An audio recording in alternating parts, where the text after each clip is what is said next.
It's the political season in America. The Republicans just had their convention. The Democrats are ready to roll.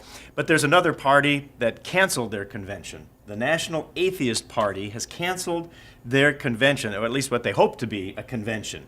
The president of that atheist party said this. After this year's amazing Reason rally, he said it was supposed to be our biggest and best public event, and yet they had to cancel it. Now, it struck me that it's an interesting thing. They talked about reason. Well, is it reasonable to be an atheist? You know, when you really look at things, sometimes people will say, well, religion, you're not a thinking person if you believe in God. Well, you know what? God himself, Isaiah chapter 1 and verse 18, God himself says, come, let's reason together. You see, it is reasonable to believe in God. God is very plain. In fact, in Psalm 14, maybe I'll write that one down too. In Psalm 14, right at the very beginning of that chapter, it says very clearly, the fool has said there is no God. Because they haven't come to God and reasoned together. They haven't looked at the Bible. They haven't seen the logic behind believing in God.